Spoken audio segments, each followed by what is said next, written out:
Dois líderes, sim, que dividem opiniões, e muito populares também, se encontraram hoje na Casa Branca para discutir uma pauta que, como tanta coisa envolvendo os dois, pode trazer polêmica.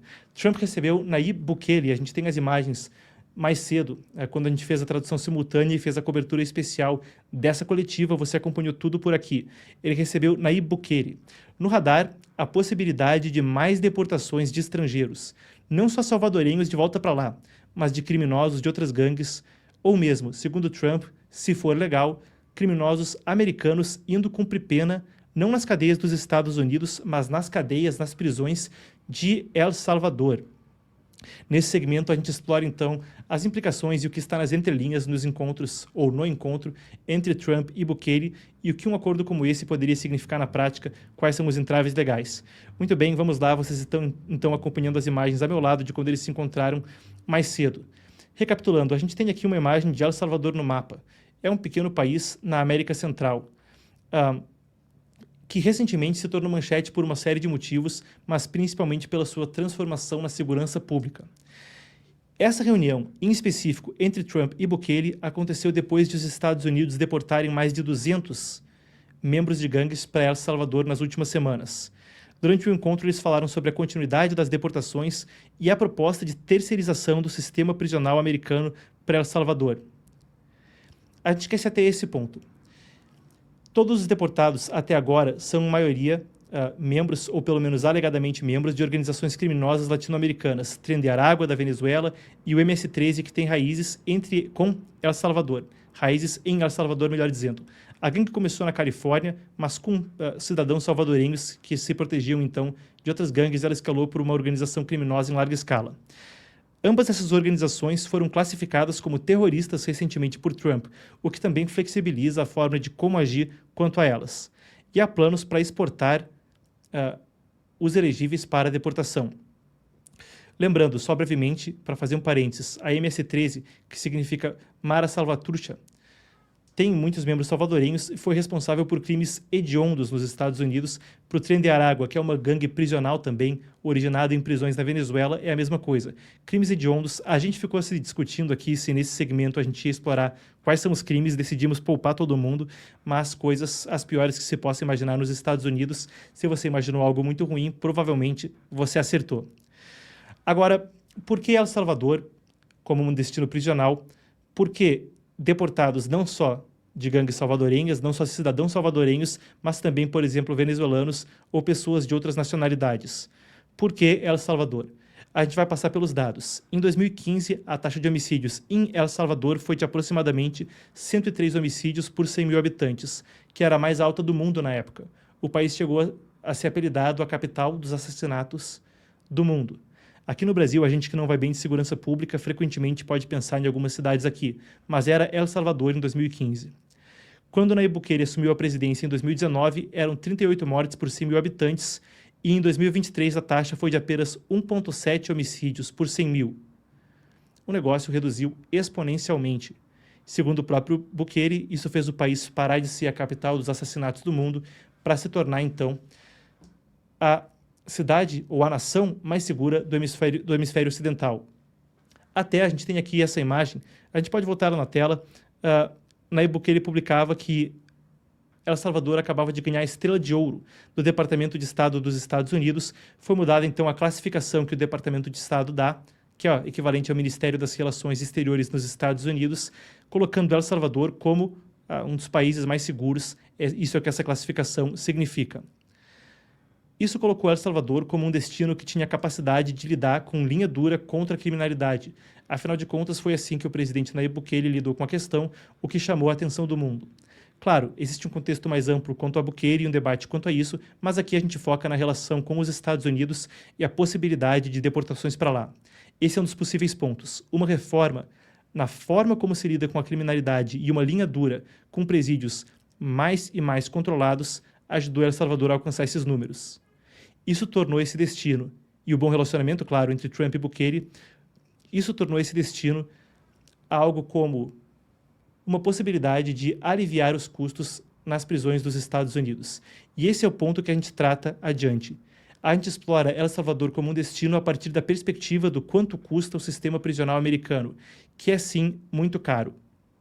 Além de um enfraquecimento do crime organizado ali em escala local, confinando esses indivíduos no modelo prisional salvadorenho, o governo Trump conseguiria uma economia substancial, se a gente comparar os custos anuais por preso entre os Estados Unidos e El Salvador. Então, o custo médio anual para manter um preso nos Estados Unidos, essa é a apuração que a nossa equipe fez a partir de dados oficiais do próprio governo americano, é de cerca de $40 mil.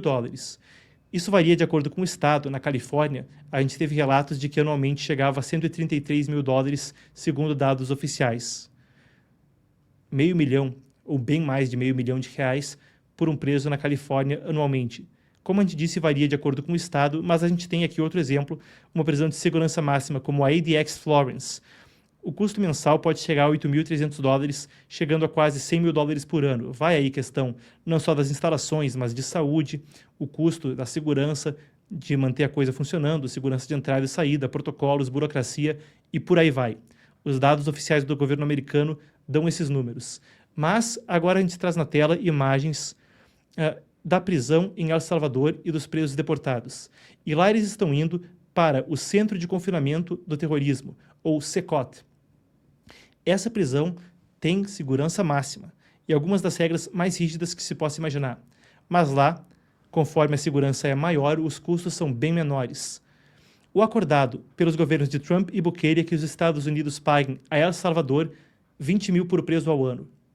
$20 mil por preso por ano. Isso significa, na média, uma economia de metade do valor. Mas ainda, se a gente fala de prisioneiros segurança máxima, e muitos desses casos são pessoas que exigiriam segurança máxima pelos crimes hediondos cometidos, a economia vai a números ainda maiores. Como tem sido uma prioridade do governo Trump cortar gastos, o que a gente vê também com o Departamento de Eficiência Governamental, iniciativas como essa tem sim muito apelo também da perspectiva financeira. A nossa apuração traz também como é a coisa lá no CECOT e o negócio é linha dura. Os presos não têm direito a visitas, advogados ou comunicação externa. São mantidos em celas coletivas com controle absoluto por parte do Estado. As celas têm poucas ou nenhuma abertura para a luz natural e os detentos passam a maior parte do tempo confinados, não há espaço para lazer, educação ou trabalho. Todo o ambiente é monitorado por câmeras de vigilância de alta resolução, sensores de movimento, patrulhamento constante por guardas armados. As movimentações internas são feitas com o uso de correntes e de forma extremamente disciplinada. Alimentação padronizada, servida em porções mínimas. Os detentos não têm permissão para falar, gritar ou agir sem autorização direta. Claro, isso também traz críticas quanto ao devido processo legal em El Salvador e quanto a direitos humanos. Enquanto a coisa não é preto no branco e existe um debate válido quanto a direitos humanos, segurança pública e um senso de justiça social, a gente ainda não explora isso nesse segmento. A gente se mantém na relação bilateral entre os dois. Muito bem, mas falando de direito, tem uma questão que a gente tem que abordar, que é o caso de se Trump pode ou não fazer isso, e de se acordos como esse podem ou não seguir adiante após a visita de hoje. Então, seguindo agora nesse segmento, a gente recapitula um pouco de como vão as disputas judiciais de Trump quanto a deportações em massa e quanto a mesmo consultas de se ele pode ou não levar cidadãos americanos, como ele disse na coletiva de hoje, que gostaria de fazer para aqueles que cometem crimes hediondos, para cumprir penas, não em presídios americanos, mas lá na América Central, em El Salvador, com condições como as que vocês estão vendo aqui do lado. Esses são vídeos recentes, conforme em 10 de abril houve uma onda de deportações de venezuelanos e salvadorenhos antes de Nayib Bukele chegar. Muito bem, vamos lá. O que acontece é que, desde a aplicação da lei centenária por Trump, ele aplicou uma lei mais que centenária lá atrás de 1798, a Lei de Inimigos Estrangeiros, para realizar as deportações. Isso por si só provocou discussões e debates entre até aliados do governo, questões constitucionais sobre se ele poderia ou não utilizar essa lei para fazer o que ele estava fazendo. Tem uma trama nebulosa, complicada sobre as ações de deportação e, claro, esse é um debate judicial que é muito extenso.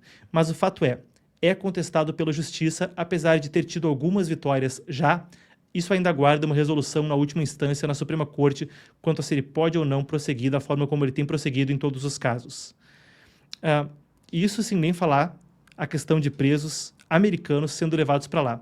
Pam Bondi, que é a Procuradora-Geral, a Advogada-Geral da União secretária de Justiça, lá é tudo num cargo só, o Attorney General dos Estados Unidos. Ela também ainda consulta a possibilidade de que americanos possam ser levados para lá. Mas vamos a um resumo dos pontos mais importantes. Há ainda a ausência de um tratado de cooperação penal entre os Estados Unidos e El Salvador. A proposta depende de um acordo bilateral entre os dois países que ainda não existe formalmente nos moldes propostos, ou seja, prisão de estrangeiros em troca de pagamento. Mesmo que El Salvador aceite fazer isso, o Congresso dos Estados Unidos poderia barrar essa proposta por questões ou legais, ou orçamentárias, ou de direitos humanos. Tem tudo isso aí, então pode ser barrado pelo Congresso. O governo precisa seguir o processo estabelecido por uma lei, a Lei de Imigração e Nacionalidade. Deportações em massa sem julgamento violariam essas garantias processuais. E tribunais americanos ainda já garantiram antes que o governo não pode transferir presos ou imigrantes sem garantias mínimas de seus direitos. Então, tem todos esses fatores que poderiam enfrentar barreiras caso isso viesse a ocorrer. Então, enquanto Trump tem esse desejo, e faria sentido da perspectiva de cortes de gastos, tem ainda todas essas questões que passam por tribunais e poderiam ser barradas pelo Congresso. Claro, existe uma flexibilidade maior quando se fala do Tren de Aragua e dos deportados que já são salvadorenhos e que estão ilegalmente no país. Afinal de contas, também o Tren de Aragua, essa organização venezuelana, e a MS-13, essa gangue, são consideradas agora pelos Estados Unidos como organizações terroristas. Trump consegue seguir adiante? Não consegue? Não sabemos, há todos esses entraves na justiça. Fica por aqui, então, a nossa cobertura especial sobre deportações e poderia o governo americano utilizar o sistema prisional de El Salvador em seus próprios cidadãos ou em mais deportados em cortes de gastos. Fica aí o registro.